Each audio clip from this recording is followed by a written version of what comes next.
네, 반갑습니다. 어머님들 반갑습니다. 그리고 우리 제자들 들어와 있으면, 제자들도 반갑습니다. 오랜만에 수입비 강의에서 이렇게 뵙고 인사를 드립니다. 전종태 원장입니다. 반갑습니다.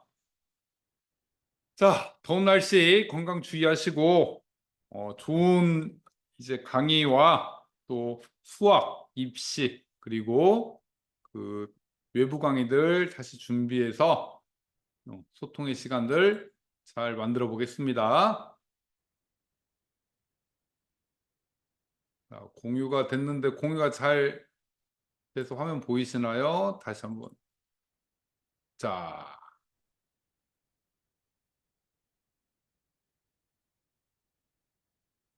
잘 보이시나요? 어, 그러졌다.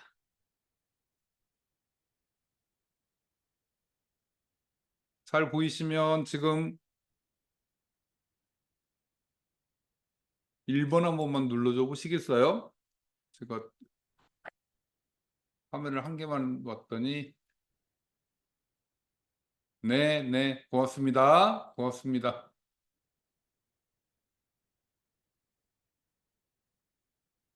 이게 자꾸 틀어지나?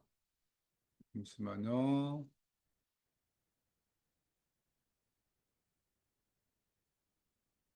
좋습니다. 정해 놓고.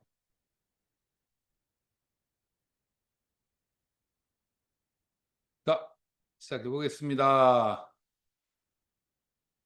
반갑습니다. 어머님들, 저희들 반갑습니다. 자, 오늘은 오랜만에 지금 하면 어떤 부분의 주제로 먼저 뵙자고 그랬냐면, 이제 고교학점제가 실시가 되잖아요. 고교학점제가 실시가 되다 보니까 고1 거의 내신 비중이, 고1 거의 내신이 대학교를 가는데 엄청 영향을 많이 미치네요. 결정적인 영향을 미쳐서 고1 거의 내신의 어떤 심화 부분에, 지금 아직 적용은 안 됐지만 그래서 막 발표되고 있지만, 이 심화 부분의 어떤 부분이 탐구 영역까지를 가다 보니까 선행의 어떤 중요성이 어느 정도 굉장히 전보다는 대두되고 있습니다. 물론 전에도 선행 부분이 필요하다라고 생각을 하고 있고 그렇게 진행을 했던 부분들도 꽤 있으시지만, 저는 그렇게 과도한 선행을 그닥 그렇게 좋아하는 편은 아니었는데, 고1 과정의 어떤 비중의 어떤 강화 때문에 선행 부분이 굉장히 좀 의미가 있어지는 게 지금 교과 과정의 변화라고 보시면 되겠네요. 이 입시 제도의 흐름의 변화와 그 전체적인 어떤 부분 어떻게 할 건지, 그런 부분은 다시 한번 시간을 내서 어머님들하고 소통하면서 지금 시점에서 학년별로 어떻게 뭐를 준비해야 하는지, 그런 부분에 대해서는 다시 말씀을 나눌게요. 오늘은 그렇게 중시되는 어떤 선행 부분이 이제 필요하다라고 했을 때, 중학교 1학년, 초등학교 6학년 과정과 중학교 1학년 과정으로 했을 때 굉장히 괴리감이 크고 어떤 어려운 부분이 느껴지는데, 왜 어렵게 느껴지는가, 그런 부분에 대해서 한번 살펴보고, 그리고 거기 부분을 어떻게 해결해야 하는지 솔루션까지 한번 살펴보는 그런 시간을 가지는 시간으로 한번 가져보겠습니다. 자, 중1 1학년 1학기 수학이 굉장히 중요합니다. 수학을 20년 넘게 가르치다 보니까 각 학년별 어느 학년이건 중시 여기지 않을 학년이 없지만, 제가 볼 때는 초등학교 과정에서는 5학년 과정, 중등부 과정에서는 중1 과정, 고등부 과정 가서는 고1과 고2 1학기 부분, 그런 부분이 조금 더 좀 중시 여겨지는 부분이지 않나라고 말씀드릴 수 있습니다. 그럼 중1 과정에서 수학이 어떤 부분에 어려운 부분이 있는지 들어가 보겠습니다. 자, 중등 수학이 되게 어렵다고 느껴지는 경우가 있어요. 중등 수학이 어렵다고 느껴지는 경우들이 아이들이 있습니다. 그 첫 번째 이유가 이렇게 글씨가 줄어듭니다. 글씨 크기가 줄어들어요. 교과서부터 시작을 해서 모든 참고서들과 이런 형태의 글씨 크기가 줄어듭니다. 폰트 크기가 줄어들면서 글씨가 약 초등 과정보다 4분의 3 정도로 줄어든다라고 보시면 돼요. 그래서 글씨 크기가 줄어드니까 요즘 아이들이 글을 읽는 걸 되게 부담스럽고 힘들어 하잖아요. 글을 읽는 걸 힘들어 하다 보니까 글씨 크기 줄어든 거에 수학적인 어떤 부분과 합쳐져서 그래서 되게 첫 번째 힘들어 합니다. 그런데 다행스러운 어떤 부분의 이야기는 다행인지 이 중1 거의 글씨 크기가 중1 교과서에 나오는 글씨 크기가 고3 글씨 크기랑 같다고 보시면 됩니다. 그래서 적응이 좀 돼야 합니다. 중1 거의 글씨 크기가 교과서나 참고서에 나오는 글씨 크기가 곧 고등부의 글씨 크기랑 같으니까 중1 거의 글씨 크기에 적응이 좀 되져야 한다는 거. 그래서 글이 같은 세 줄이었어도 글 문항수가 조금 더 이렇게 늘어나는 경향이 있기 때문에 글을 읽으면서 끊어 읽는, 그래서 글씨 크기가 줄어들면서 문제가 되는 부분이 또 하나 뭐냐면 문해력 부분에 영향이 끼쳐진다라고 보시면 됩니다. 단어를 문해력이라고 보여지는 어떤 부분이 꼭 단어 부분만이 어려워서 문해력이 아니라 글 전체를 이렇게 읽는 부분이 약해져서 문해력 부분이 힘든다라고도 할 수 있는데, 글씨 크기에 문해력 부분이 같이 움직여진다. 그래서 꼭 그 수학책이어도 수학적 문해력이라고 표현되는 이 부분, 그래서 글을 어떻게 끊어 읽고 어떤 부분에 필요한 부분에 자료를 찾는지 그런 부분에 신경을 쓰면서 글을 읽을 필요가 있습니다. 가면 갈수록 제자애들 가르치다 보면 수학적인 어떤 부분보다 글을 읽는 거에 있어서 글을 자기 걸로 못 읽어내는 경우가 대단히 많습니다. 그래서 글씨 크기가 줄어드는데 이거는 자꾸 적응이 되면서 이거를 익혀가야 한다는 거. 그리고 앞으로 고3까지 같이 글씨 크기가 흘러갈 거니까 이 부분은 너무 걱정하지 말고 적응해 가자는 거. 그게 중등 수학이 어려워지는 이유 중에 첫 번째 이유라고 저는 한번 들어봤습니다.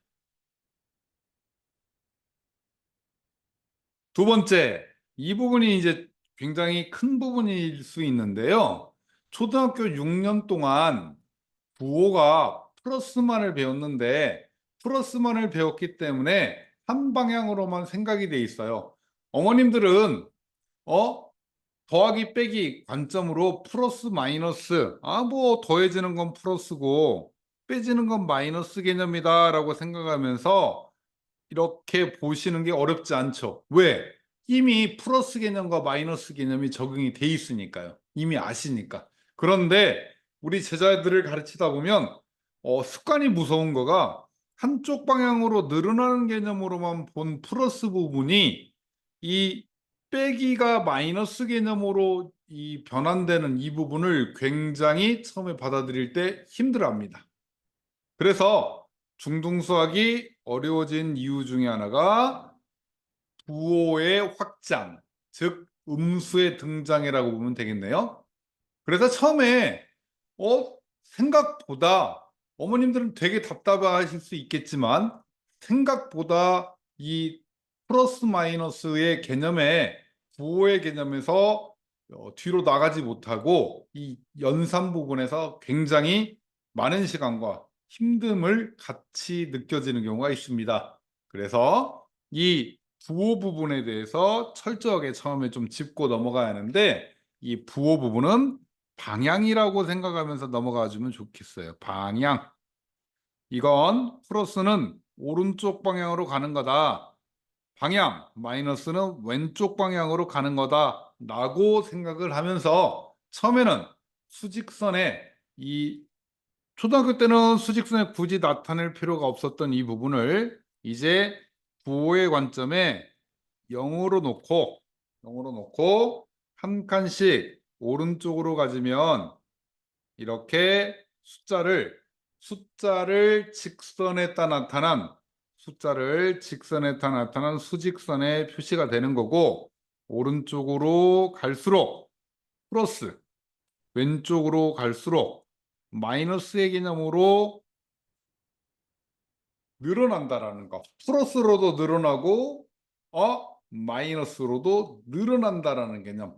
그래서 플러스와 마이너스가 만났을 때 플러스 마이너스 만났을 때 방향들이 결국 최종적으로 어느 방향에 있는지를 이야기하면서 살펴본다면 제자들이 찾는데 어려워하지 않고 받아들일 수 있습니다. 그런데 무턱대고 책들에서 처음에 나온 대로 플러스하고 마이너스를 애들이 더하기와 빼기의 개념에서 이해하려고 하면 그 더하기 빼기와 플러스 마이너스 개념은 처음에 바로 매칭이 안 되기 때문에 상당히 어려워하거든요.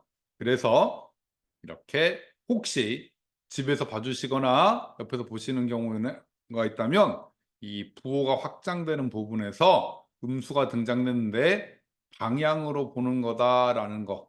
이렇게 결국 오른쪽으로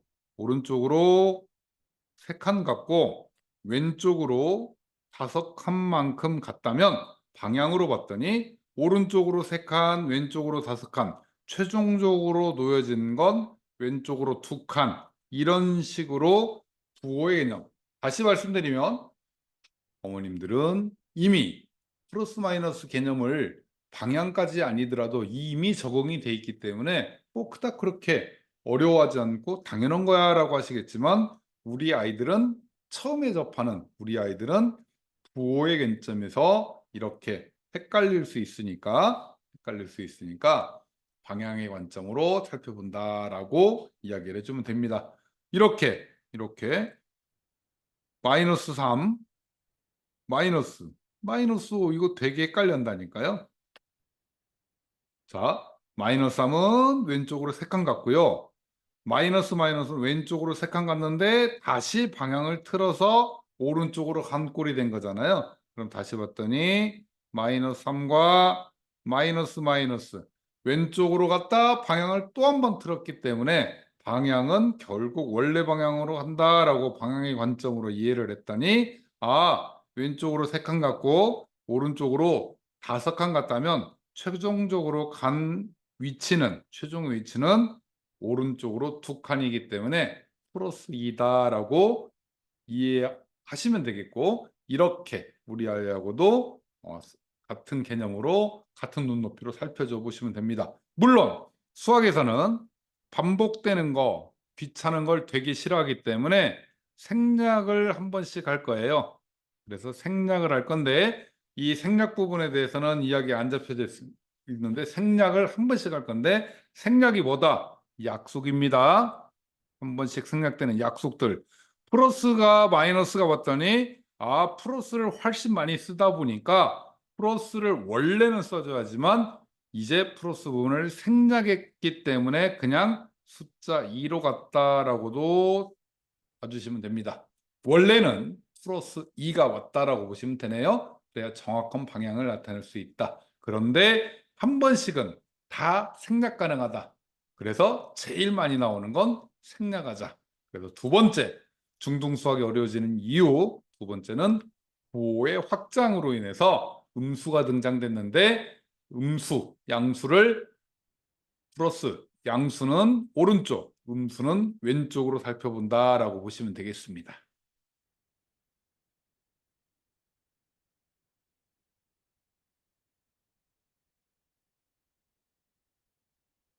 중등 수학이 어려워지는 이유 세 번째, 개념어의 확장입니다. 개념어의 확장. 개념어다라고 하니까 확장이니까 한자가 훨씬 이제 많이 더 들어온다라고 보면 되겠어요. 그래서 여기 아까 말씀드린 이 부분이 글씨의 크기도 영향을 주지만 한자적인 용어에 따라서 이 한자 표현 때문에 글씨 크기와 더불어서 수학적 문해력에 절대적인 영향을 미친다라고 보면 됩니다. 그냥 무턱대고 외우면 수학과 과학은 어떻게 나온 거죠? 수학과 과학은 필요에 의해서 필요한 사람이 만들어낸 학문이에요. 인류가 발달하는 과정에서 수학과 과학이 큰 영향을 미쳤는데 수학과학은 내가 필요해서 나온 거다라고 보시면 됩니다.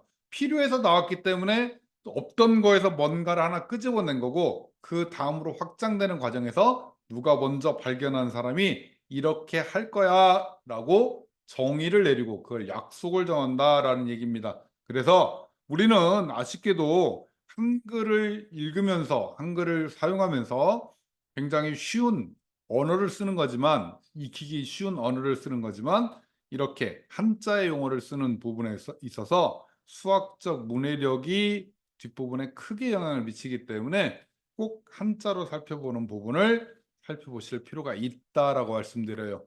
유, 있을 유, 한자에서 있다, 있다. 뭐가 있다? 리, 이건 합리적이다라는 합리적이다. 합리적이, 합리적이 있다? 말이 좀 그랬지만, 합리적인 수다라고 얘기할 수 있겠네요. 그러면 합리적인 수다라고 하면 합리적이지 않은 수도 있을 수 있네요. 네, 그래서 유리수, 그러면 또 하나 등장될 수 있는 수가 무리수가 있겠죠. 이렇게 아이가 스스로 반문해보고 이렇게 찾아보는, 그래서 매번 저희가 한 번씩 강조하지만 오답 노트도 중요하지만 오답 노트보다 더 중요한 거가 우리 아이가 스스로 만들어 놓은 이렇게 개념 노트는 굉장히 의미가 있다고 보여집니다. 스스로 만들어서 스스로 그림도 그려보고 스스로 찾아보면서 이렇게 하나 한 땀 한 땀 만들어가는 이 정리 노트는 우리 아이의 어떤 성장에 큰 영향을 미칠 거기 때문에 아이의 정리 노트 만드는 건 옆에서 한번 같이 살펴보셔 주시면 좋습니다. 유리수. 합리적이 있다. 그럼 뭔 말이지? 무슨 소리지? 합리적이라는 건 뭐죠? 합리적이다라는 건 의견이 일치됐을 때 공통적으로 많이들 인정하는 거가 합리적인 거죠. 그럼 합리적이라는 거가 중등 과정에서 이제 유리수다라고 등장되는데 어떤 게 합리적이지? 왜 합리적인 수가 나오지? 라고 볼 수 있는데 저는 제자들하고 이렇게 표현합니다. 제가 표현하는 방법을 하나 말씀을 드려볼게요. 이렇게 뭐 같나요? 네, 아빠가 피자를 사오셨어요. 아빠가 맛있는 피자를 사오셔서 피자 한 판을 가지고 형인 현준이하고 동생인 여학생으로 놓을까요? 누구라고 할까? 아, 예슬이라고 해볼까요? 예슬이. 오빠인 현준이하고 동생인 예슬이한테 아빠가 피자를 사오셔서 두 피자를 가지고 현준이하고 예슬이 나눠 먹어라고 했다고 해볼게요. 그냥 나눠 먹어 그러면 어 현준이가 배가 고파서 더 먹고 싶고 예슬이도 좋아하는 피자를 아빠가 사오셔서 더 먹고 싶은데 서로 더 먹고 싶다 보니까 의견의 일치가 안 이루어지겠죠. 그러면 합리적이지가 않을 거예요. 이 피자를 나눠 먹는 거가. 그런데 아빠가 의견을 제시해 주셨어요. 뭐라고 제시해 줬냐? 현준이가 오빠니까 현준이가 더 형이니까 나이가 더 됐으니까 예슬이보다는 피자를 조금 더 많이 먹도록 하면 어떨까? 많이 먹는 거가 어떨까라고 의견을 얘기했고 그 의견에 찬성을 했어요. 자, 이야기로 제가 풀어보는 겁니다. 유리수를 가지고 이야기를 풀어보는 거예요. 좋아. 그 부분에는 예슬이도 찬성을 했어요. 그런데 이제 그러면 현준이가 많이 먹고 예슬이가 조금 먹어라고 했더니 다시 여기서 합리적이지 않은 의견 다툼이 생겼어요. 왜? 현준이는 자, 아빠가 그래서 피자를 이렇게 잘라주셨어요. 몇 조각으로? 8조각으로 잘라주셨대. 현준이는 나는 많이 먹으니까 욕심을 내서 많이 이게 먹고 싶어서 총 8조각 중에서 내가 그래 양심은 있으니까 내가 6조각 먹고 동생인 예슬이가 네가 2조각 먹어라고 얘기한 거가 현준이의 생각이었고 또 예슬이의 생각은 아니야 오빠가 많이 먹는 건 맞는데 오빠가 8조각 중에서 5조각을 먹고 내가 3조각 먹을 거야 라고 생각할 수도 있어요. 맞죠? 근데 지금 여기 입장에서 봤더니 둘 다 6조각이건 5조각이건 2조각, 3조각으로 봤을 때 현준이가 생각할 때도 6조각 예슬이 두 조각이라면 현준이가 많이 먹고 예슬이가 조금 먹는 거고, 예슬이가 생각할 때도 현준이가 다섯 조각, 내가 세 조각이면 오빠가 많이 먹고 내가 조금 먹는 거다라고 의견의 일치가 이루어지지 않겠네요. 맞습니까?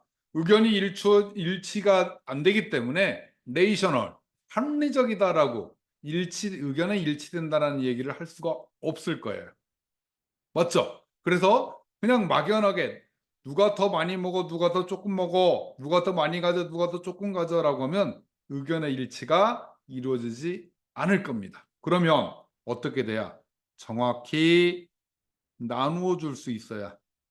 나누어 줄 때 물론 그 나누어 준 거에 대해서 불만이 있을 수는 있지만, 아빠가 이렇게 나눠 줄게, 둘이 먹으면 어떨까라고 한다면, 그 의견이 맞아떨어진다면 정확하게 뭔가가 나누어 줄 때, 그때 비로소 의견이 일치될 거예요. 그때 비로소 합리적이다라고 얘기할 수 있을 거고, 합리적인 수니까 유리수라고 얘기할 수 있겠네요. 그러면 나누어 줬대.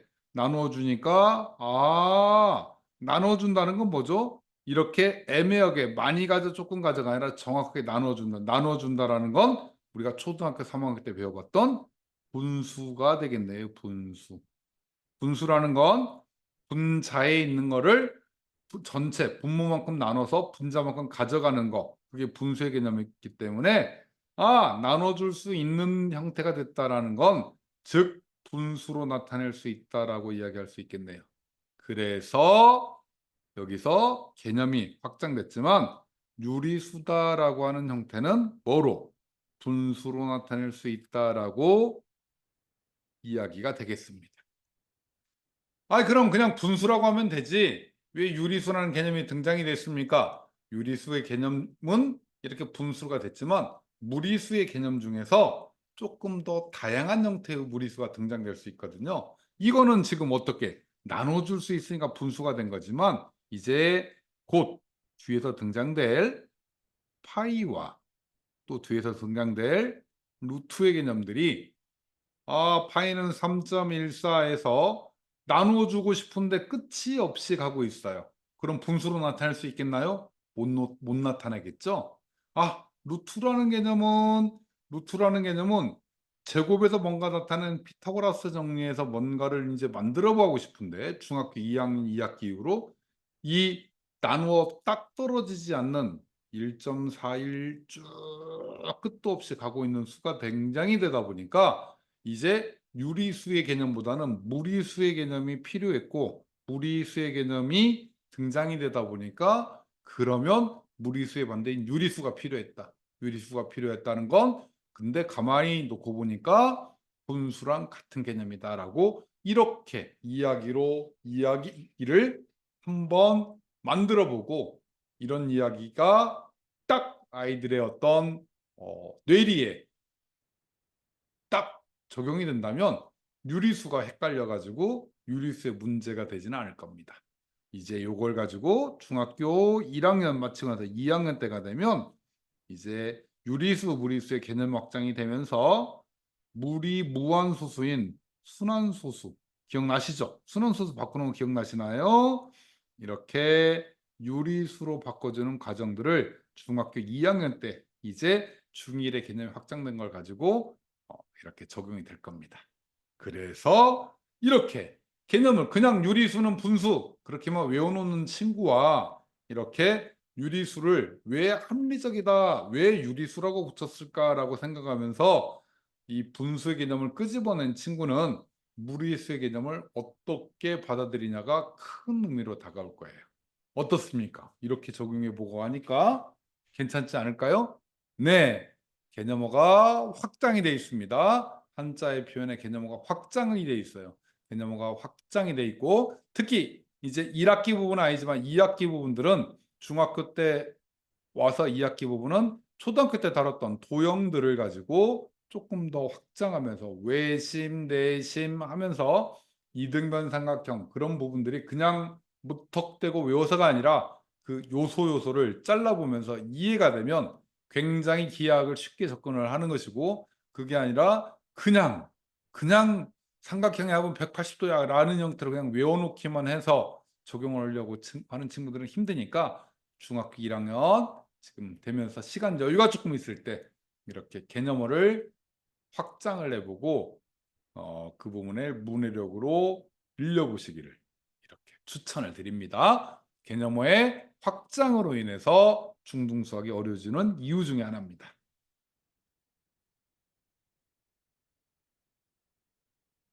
근데 어떻게 재밌지 않으신가요? 이렇게 보시면 아이들한테 재밌냐고 그러면 화내는데. 자, 이제 중등수학이 어려워진 이유, 이게 어떻게 보면 결정적인 이유 중에 하나일 수도 있겠는데, 문자의 등장입니다. 초등학교 때까지는 똑같이 물어보는 문제가 있었는데, 네모예요. 네모를 넘어서면 세모하면 돼요. 더 필요하면 동그라미에 쓰면 됐는데, 이제 중학교로 오니까 이 네모 대신에 X로 등장이 되네요. X로. 세모 대신에 더 필요한 문자가 있으면 Y로 등장이 되고요. 동그라미 대신에 G로 표현이 되면서 문자의 등장. 자, 수학 부분에 이걸 처음에 좀 되게 활용 부분에를 못 잡고 힘들어하는 친구들이 말입니다. 구체화를 못 시켜요. 즉 구조화한다고 표현을 하거든요. 구조화. 구조화가 뭐예요? 이렇게 글로 설명되어 있는 거를 식으로 만드는 과정이에요. 결국 수학은 이겁니다. 수학 문제를 푼다는 건 요거라고 보시면 돼요. 글로 설명되어 있는 또는 간단한 형태의 문제 부분을 내가 필요한 적절한 식으로 만들어가는 거가 수학에서 답을 찾는 과정이고, 이런 글을 식으로 만들고 과정에서 요소들을 연결하고 필요한 부분을 가져오는 이유가, 이게 뉴런과 누령, 뇌과학 입장에서 보면 뉴런과 뉴런이라고 하는 이 세포를 연결해 주는 걸 시냅스라고 하는데, 이런 생각이 반복이 되고 연습이 되면서 시냅스가 두꺼워진다고 그래요. 시냅스가 두꺼워지면 그때 사고력도 발달하고 생각력이 커져서 많은 창의 사고력이 생성이 된다라고 표현이 된다는 거가 뇌과학자와 수학자들이 이렇게 연결되는 부분. 그래서 수학 공부를 잘하면 전체 과목들을 공부를 잘해라고 이렇게 표현을 하는 부분이 이런 부분이라고 보시면 되는데, 이렇게 문자가 등장되지 않아서는 구조화를 시키기가 대단히 어려워요. 그래서 문자가 등장된 거가 오히려 굉장히 편하다라고 보면 됩니다. 문자가 등장된 게 굉장히 편하고, 뒤에 말해서 한 번 더 말씀드릴 상황이 되긴 하겠지만, 구조화를 시킬 때는 매번 제가 이렇게 3단계로 표현한 질주배로, 질문이 뭔지, 그래서 질문에다가 동그라미를 해주고, 주어진 게 뭔지, 주어진 거에 질문에, 다시요, 질문에 동그라미가 아닌 네모를 해주시고, 문제를 읽을 때 주어진 게 동그라미라고 배운 거 또는 내가 알고 있는 개념의 세모를 해서, 이거 질문에 맞게 주어진 자료들을 연결해서 배운 거랑 연결해 가는 이 부분, 이렇게 되는 부분으로 가면 구조화된다라고 표현이 되져요. 즉 어떤 느낌이냐면, 초등학교 때는 아닌데 중학교로 넘어와서 이제 심화 문제로 가고 이렇게 되면 도미노가 넘어가듯이 앞에 어떤 요소가 있어서 그 요소가 뒤에 땅 영향을 주니까 뒤로 넘어가고, 그 다음 넘어가는, 이렇게 도미노가 넘어가는 것 같은 느낌을 어, 깨닫게 되면 구조화 부분이 굉장히 쉬워지거든요. 구조화가 쉬워지면 문제를 잘 읽어질 거고, 문제가 잘 읽어질 거면 실수하는 일이 없어질 거고, 실수하는 일이 없어지면서 계산의 정확성과 시간적인 부분도 같이 해결이 됩니다. 그러면 이 구조화를 시키고 질주배라는 형태로 한다면 많은 것들이 해결이 되네요. 그렇습니다. 수학에서 해결이 되면서 다른 과목에도 영향을 많이 미칠 거예요. 문자가 등장됐는데 오히려 구조화시키기 편한 문자. 그러면 이제 내가 뭐를 X라고 할지, 숫자에 또는 뭐에 이름을 붙여주는 거, 도형에 이름을 붙여주는 거, 이름을 붙여줘야 좋아하지. 야, 야, 너 이렇게 하는 거 싫어하는 것 같이 숫자도 또는 어떤 수학적인 물어보는 것도 이름 붙여주기를 좋아합니다. 그래서 나를 불러줘. X로 불러줘라고 보시면 되고 문자가 등장된 거 어려워할 게 아니라 문자가 등장됨으로 인해서 더 편해진다. 더 쉬워진다. 구조화된다. 눈에 보인다라고 이해를 해주시면 되겠습니다.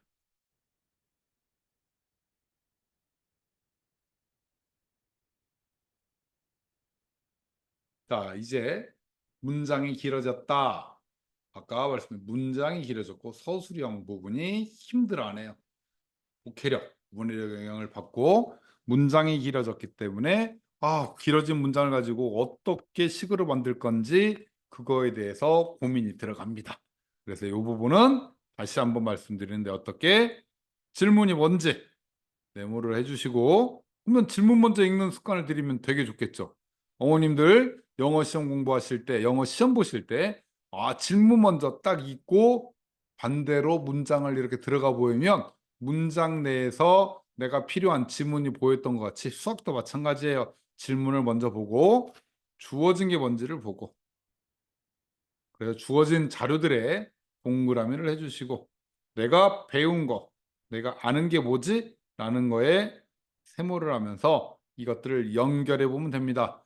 중학교 과정 부분에서 기초는 이게 바로 나오지만 이제 고등학교 과정으로 가고 수능 과정으로 가고 하면서 이 연결되는 이 배운 거, 연결되는 이 요소들이 뭐 세 개, 많으면 네 개, 다섯 개 이렇게 결합되고 이 결합된 거가 질문에 주어진 거 영향을 준다라고 보시면 돼요.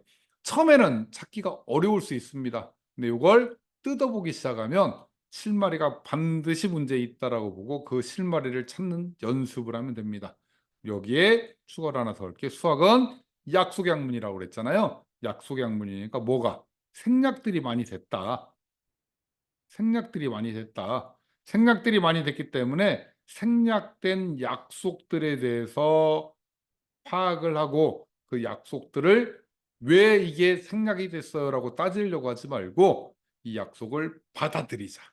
받아들여서 적용하자라고 보면 되겠습니다. 중등수학이 어려워진 이유 다섯 번째, 문장이 길어진다. 거기에 질주배로 해결하면 되고 더불어서 생략된 것들 이것들 역시 약속으로 받아들인다라고 보시면 되겠습니다. 자, 중등 1학년 과정에 대한 그 단원이 크게 세 개 단원으로 초등학교 과정은 한 학기에 6개 단원으로 구성이 되어 있는데 중등 과정은 이 분류상 중분류로 세 단원씩이 구성이 되어 있거든요. 그래서 전체 이렇게 맥락을 한번 보시면 첫 번째 수화 연산이라고 그래서 초등학교 5학년 때 배웠던 소인수 분해가 등장이 다시 한번 되고 공약수학 공부에서 5학년 때 역시 배웠었죠. 그래서 초등학교 5학년 거가 중학교 수학에 영향을 많이 미친다라고 표현된 겁니다. 그리고 여기 부분이 정수와 유리수의 계산. 이게 아까 말씀드린 부호가 음수가 확장이 돼서 확장된 음수의 부호를 가지고 계산되지는 그런 부분이고 여기 부분이 잘 되면 중등 연산 부분이 되게 수월하게 쉽게 진행이 될 것이고 여기 부분이 조금 힘들어지면 중학교 수학 되게 어려워 복잡해라고 할 수 있습니다. 그래서 여기에 포인트를 좀 두시면서 보시면 좋습니다. 중단원 두 번째 큰 분류로 문자와 식이고요. 이제 문자를 사용한다. 아까 제가 문자가 이 네모 세모 동그라미가 문자로 보인다라고 했고요. 그다음에 이 계속 이제 우리가 모든 생활에 있어서도 적용이 되고 그다음에 이후로 이제 중학교 1학년 이 이후로 쭉 확장해서 2차, 3차 더 늘어나는 방정식 부분. 방정식을 하기 위해서는 등식을 알아야 하고 등식의 관점에서 항등식과를 비교하면서 보는 이 방정식 부분. 이 방정식 부분이 되면 잘 되면 중등 수학은 되게 쉽다라고 볼 수 있겠네요. 방정식의 활용 부분 가서는 유명해서 계속 등장했던 속력 부분, 그다음에 옛날에는 농도 부분이 있었는데 농도 부분이 교과에서 빠져있는 상태고요. 일률, 시간당 일회양, 일률, 그다음에 또 더 다양한 것들. 이 활용 부분은 말로 설명된 활용 부분은 처음에는 아이들이 다 어려웁니다. 문장이 길기 때문에. 문장으로 등장된 부분이죠. 이거는 아까 어떻게 구조화시키면 된다. 뭘로? 질주배 형태로 구조화시키면서 따져주면 그러면 해결이 될 겁니다.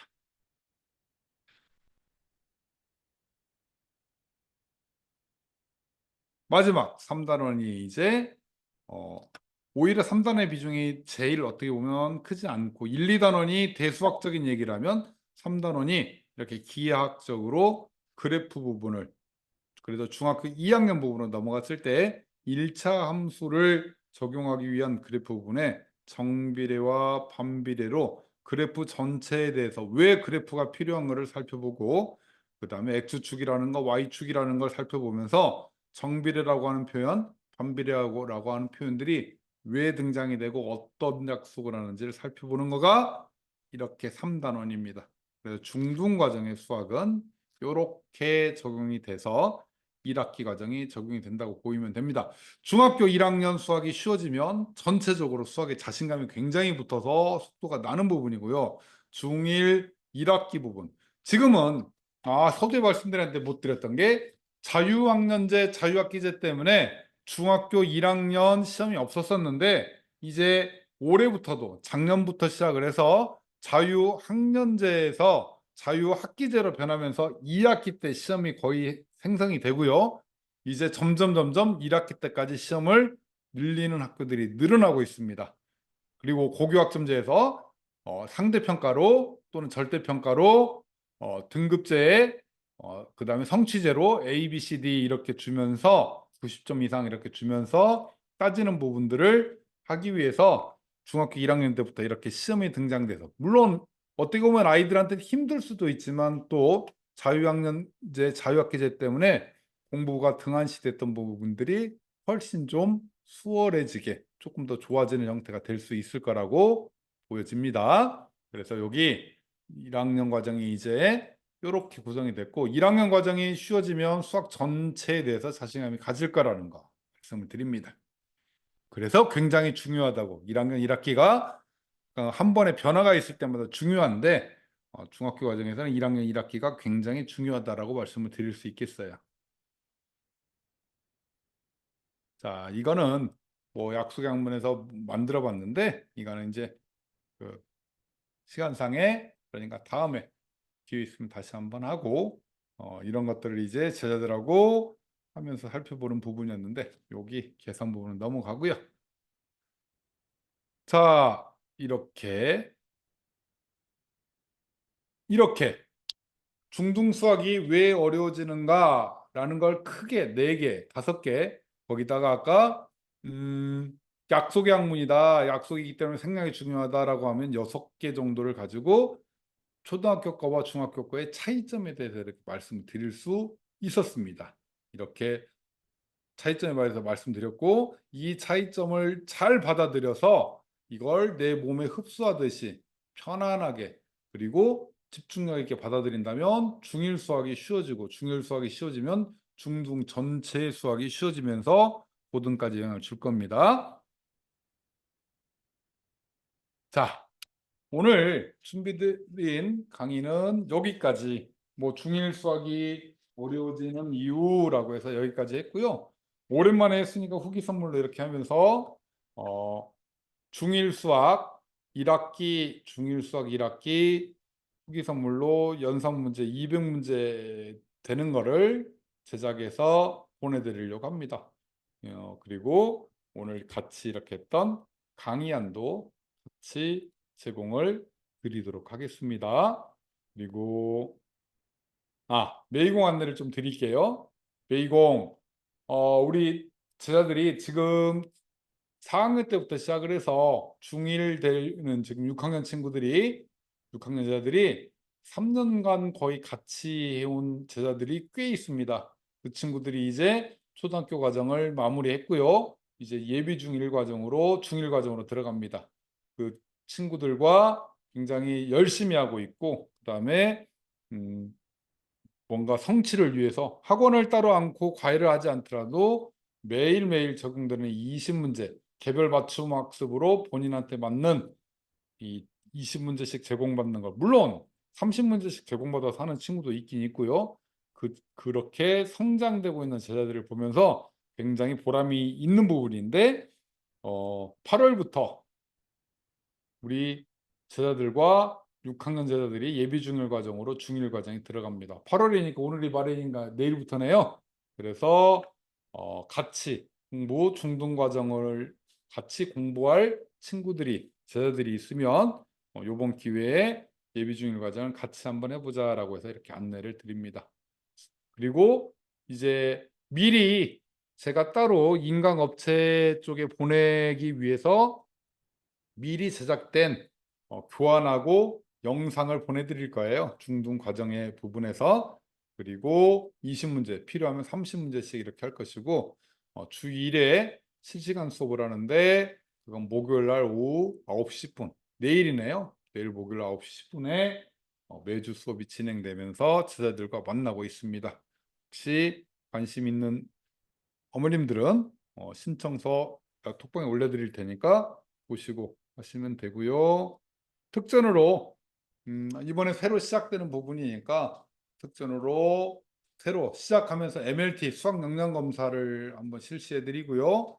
그다음에 새로 만들어진 저희가 자체 교재 만들어진 교재 보내드리고, 그리고 중등과정이 16만 9천 원이거든요. 근데 내일까지 신청하시고 결제하셔서 들어오시는 분들은 거기서 10,000원 할인해 드리는 부분 해서 진행을 해 드리려고 하고 있습니다. 관심이 있으신 분은 신청서 작성하시고 또는 개인톡이나 채널톡에 문의 주시면 안내 드리도록 하겠습니다. 자, 여기까지 준비가 됐습니다. 여기까지 준비가 됐고요. 아,